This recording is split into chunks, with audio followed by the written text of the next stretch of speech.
Hello,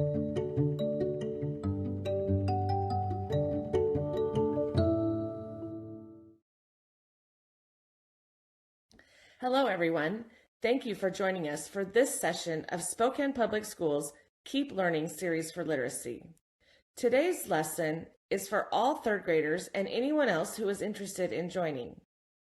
If you didn't see our previous lessons, you can find them on the KSPS website.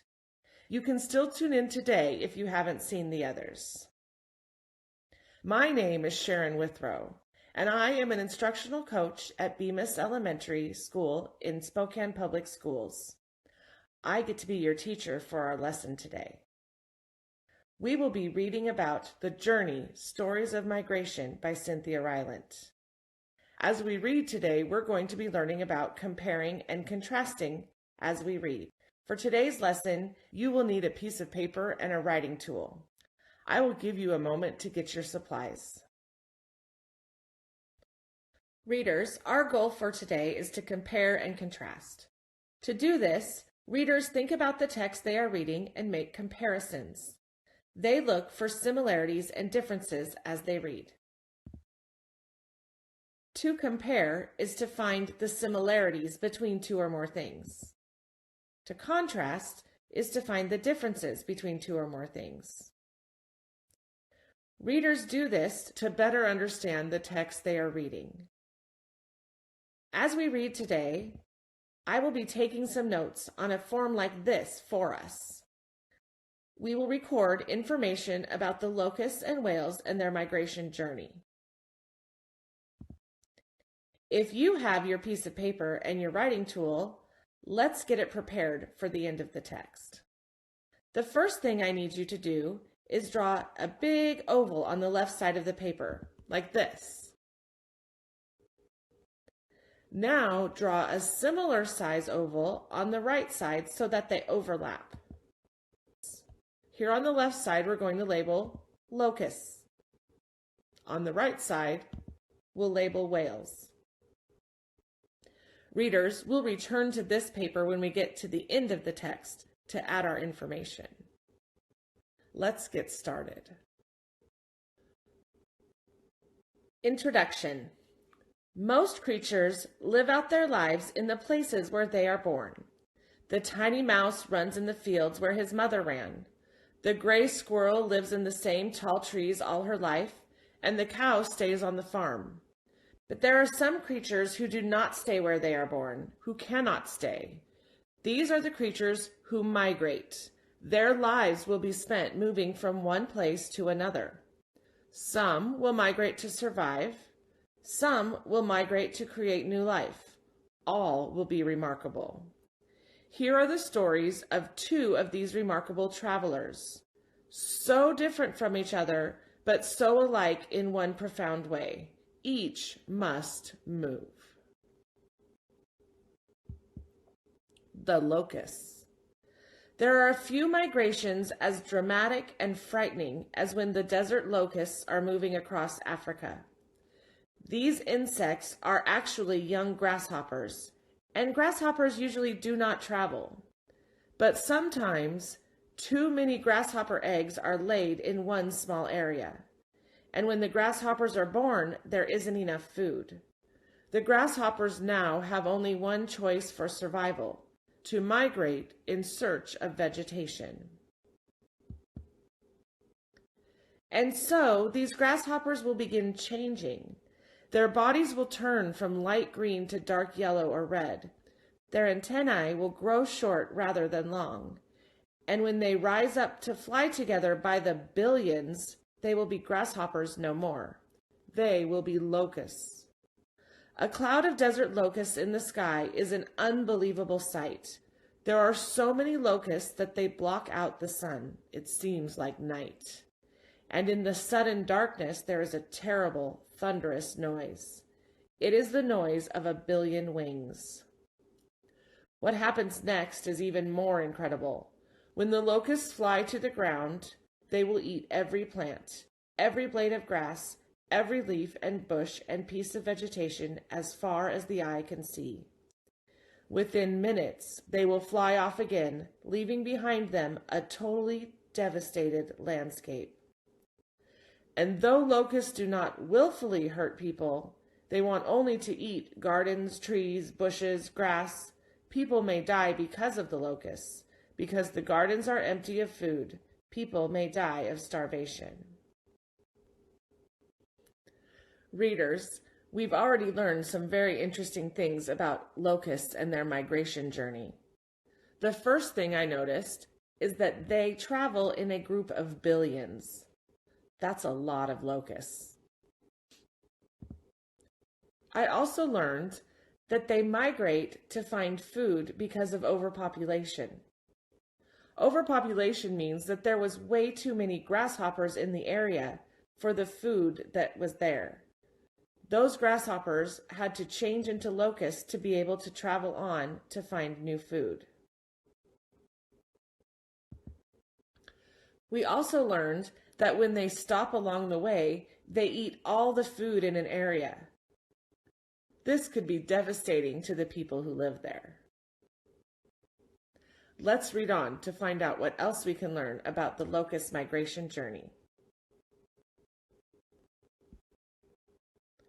Desert locusts can also cause accidents. Locusts fly very high as 2 miles up in the sky, and this can make difficult flying for planes that have to move through the locust cloud. The swarms can interfere with trains, and millions of crushed locusts on a highway will make cars slip and slide. There are many stories in history about the terrible devastation of locust plagues. It is written that in ancient times, one locust swarm covered 2,000 square miles. The swarms today are not nearly as large as that, but they still can be quite big, often as much as 100 square miles. Imagine so many insects in the sky. Readers, I think we need to add a few more notes to our page. First of all, we learned that locusts can cause dangerous conditions, especially for those traveling, like airplanes, cars, and even trains. Also, we learned that the locusts can destroy food that the farmers grow and people need. This can make it difficult for people if the locusts come through. Let's keep reading. As locusts migrate in search of food, they ride the winds from one area of rainfall to the next. There is always more food where it rains. They travel on sunny mornings and stop in the late afternoon to roost for the night. When they reach a rainy area, they mate and die. Then their eggs will hatch, and a new swarm of locusts begins moving. This will happen again and again until one day a swarm will return to the same place where the very first locusts began. And if the eggs laid are not too many, and if there is plenty of food when the new eggs hatch, there will be no locust swarms for a while, only pale green grasshoppers moving quietly about. But someday, too many eggs will be laid, and the newly hatched grasshoppers will be much too hungry. These grasshoppers will begin to look a little different and act a little different. Then they will rise up together by the billions as desert locusts, and they will fly. Readers, we have a few more details that we can add to our chart about locusts now. First of all, we learned that their journey continues on, following the winds and the rain, until they catch up to where the rain is. When that happens, they mate and lay eggs and die off. Once those new eggs hatch, a new cycle starts.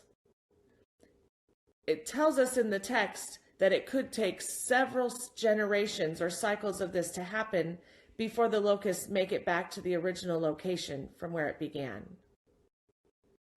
Readers, I'm very curious to read on and learn how the migration journey of whales is similar and different from that of the locusts. As we read about whales, we will take notes also. Let's go on. The whales. Many mammals migrate, but no mammal migrates as far as the big gray whale. It travels 6,000 miles, then back again, and most of its traveling is done on an empty stomach. Gray whales love the cold waters near the North Pole because the waters are full of the food they love to eat. The whales live on tiny ocean shrimp and worms, and the Arctic waters are full of these in the summer.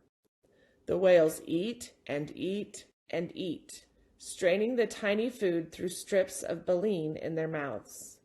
Instead of teeth, the grays have baleen, long strips of hard material similar to fingernails. The gray whales swim and eat mostly alone through the summer, but in the fall, they will begin to look for some traveling companions, because the whales know one thing for certain, that they must migrate. In winter, the Arctic seas are going to be filled with solid ice, and the whales will die if they stay. The first gray whales to leave the Arctic are the pregnant females. These expectant mothers want to have plenty of time to reach the warm waters of California and Mexico before they give birth.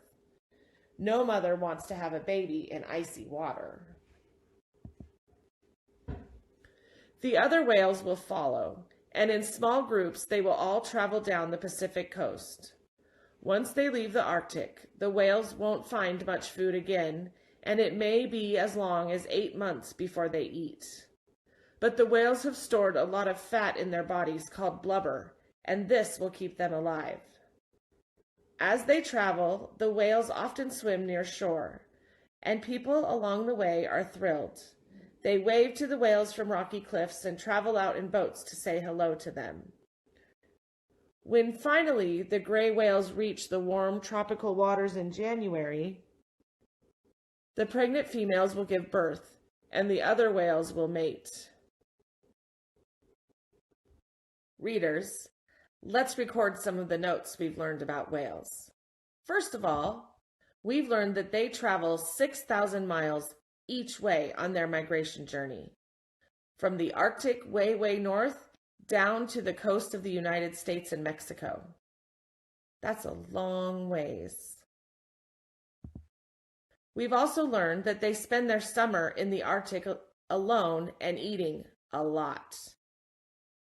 We learned that they have to eat enough during this time to build up enough blubber to survive when they're down in the southern waters. We've also learned that they travel south to avoid icy waters in the winter. So one of their migration patterns is to protect themselves from that cold water. And finally, we learned that they find other whales to travel with them. Normally, they hang out alone when they're in the Arctic, but for this purpose, they go together. Let's read on to learn more. With new calves among them, all of the whales will enjoy life in the peaceful lagoons for a while. Then in March, they will be ready to head back to the Arctic for the summer. They haven't forgotten how they love to eat there. This time, the males will leave first, and the females and calves will stay behind for another several weeks. The calves will have more time to grow and get stronger for the long journey. Finally, all of the whales will travel up past Oregon, past Washington, through the waters of Alaska and Asia, up near the North Pole. How do the whales find these Arctic waters? No one is sure. The whales might follow the shape of the ocean beds. They might sense the Earth's magnetic field like a living compasses. They may use echolocation, sending out sounds which bounce back and describe what is all around. But somehow the whales will travel that long 6,000-mile journey, and they will find the same chilly waters they left behind. When they arrive in the Arctic, they will separate and enjoy a summer of fine ocean eating.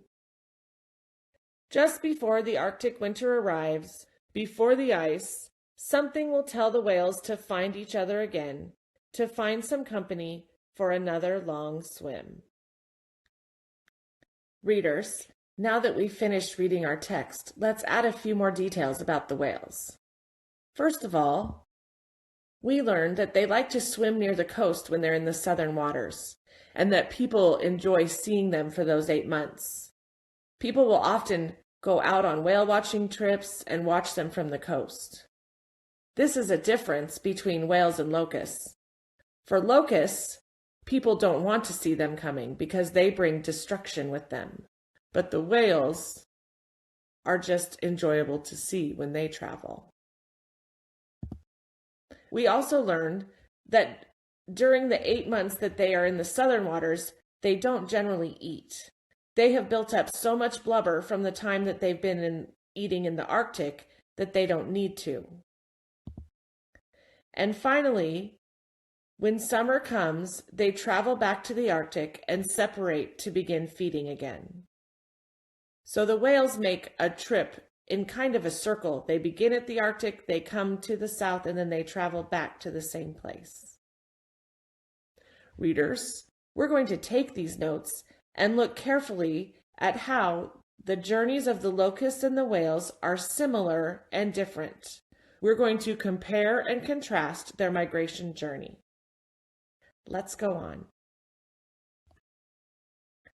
Readers, now that we've finished the text and our notes, we're going to return to our main goal for the lesson, comparing and contrasting. We read about the migration journey of locusts and whales. We're now going to take our information from our chart and add it to our Venn diagram. In a Venn diagram, you use the middle part where the circles overlap to place the things that are similar. The differences will be placed in the outer circles to show that locusts and whales are different. I would like you to look at our notes and think back about what we read. What is a similarity that you noticed from the text? Here's one that I came up with. Both locusts and whales travel in a group when they migrate. A difference I noticed: locusts destroy an area where they stop to feed along the way. Whales, on the other hand, do all of their eating in the Arctic, so for the 8 months that they are in the southern waters, they don't eat hardly anything, if anything at all. Another similarity I found in the text is that they're both migrating to a food source. Locusts are migrating because they've run out of food in the area they live. Whales have to migrate back to the northern cool waters in the summer so that they can eat food and get ready to come back to the south. The locusts go wherever the food is. Whales, on the other hand, have a specific path they travel on and return to when their time is over. Readers, I would like you to continue working on your chart. Look over the notes and think back about the text and add more similarities and differences. Readers, remember that it's important to think about the text you are reading and make comparisons. Looking for similarities and differences will help you understand what you read. I have enjoyed doing some literacy learning with you today. Thank you for joining me as we keep learning from home. I look forward to seeing you again for our next lesson on KSPS. Have a great day. Bye-bye.